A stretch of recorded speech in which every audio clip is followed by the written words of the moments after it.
Pour le montage de la fermeture invisible, il faut ce type de fermeture. Voilà. Donc là, de ce côté, on ne voit pas les griffes. Par contre, on les voit sur l'envers. Et si j'ouvre, il y a la possibilité, voilà, de décaler, de faire rouler sur le côté les griffes. La première chose à faire, c'est de poser l'endroit de la fermeture sur l'endroit du vêtement. Voilà, tout le long de l'ouverture. Je vais commencer par faire une première piqûre à peu près au milieu là. Ici. Ce sera juste une couture de maintien. Voilà, donc je démarre ma couture de maintien. Je vais mettre un grand point parce que c'est pas une couture définitive. Voilà, on va mettre 4.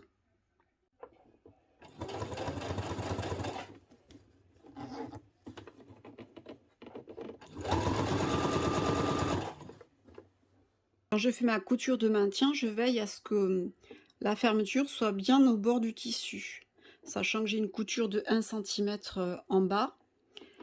Une fois que je vais faire rouler la fermeture comme ça correspondra pile à 1 cm. Mais de ce côté-là, voilà, cette couture de maintien, elle sert à garder la fermeture bien au bord. Voilà, pour la fin, je viens voilà, au plus près, je descends au plus près. S'il faut, je remonte le pied presseur. Hop, et je termine. Voilà pour le maintien. Voilà, je peux même aller un petit peu plus loin que la fin de la fermeture. Point d'arrêt. Je repars dans l'autre sens et je refais une autre couture de maintien.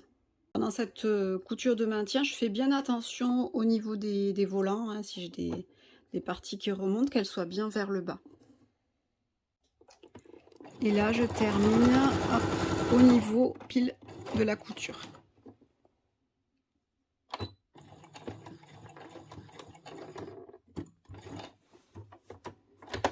Une fois que la couture de maintien est faite, je vérifie que tout est bien positionné. Que là, à ce niveau-là, il n'y ait pas de décalage.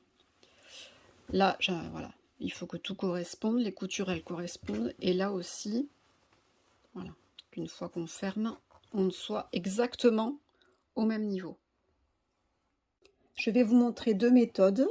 La première avec un pied presseur spécifique pour coudre les fermetures invisibles. Donc c'est un petit pied presseur sur lequel il y a un petit trou dessous, là et là.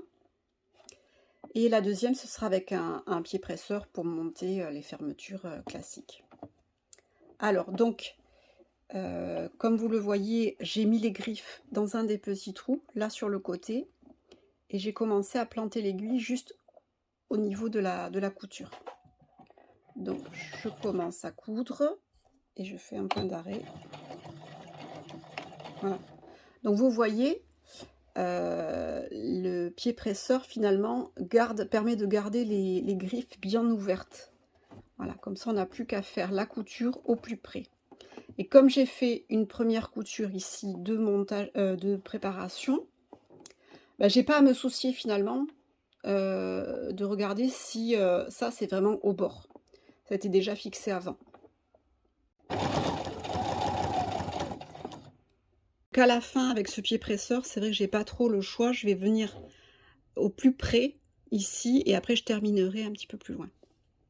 Maintenant, je vous montre avec mon pied presseur classique pour fermeture.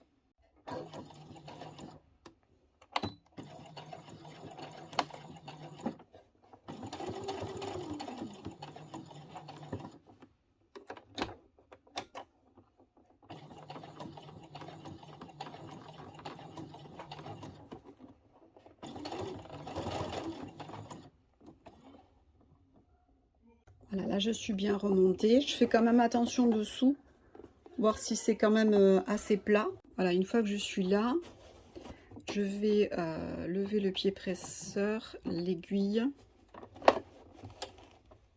et je vais descendre mon curseur jusqu'en bas. Voilà. Du coup, maintenant, je vais être beaucoup plus à l'aise pour pouvoir me mettre au plus près de la fermeture. Et je repars.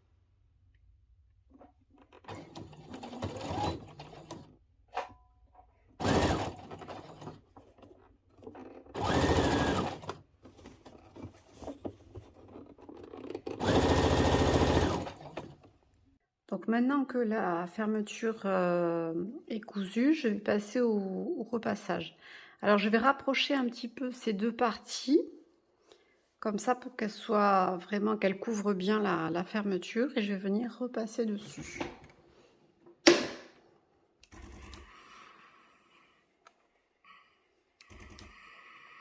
Doucement. Voilà, pour qu'on ne voit plus rien.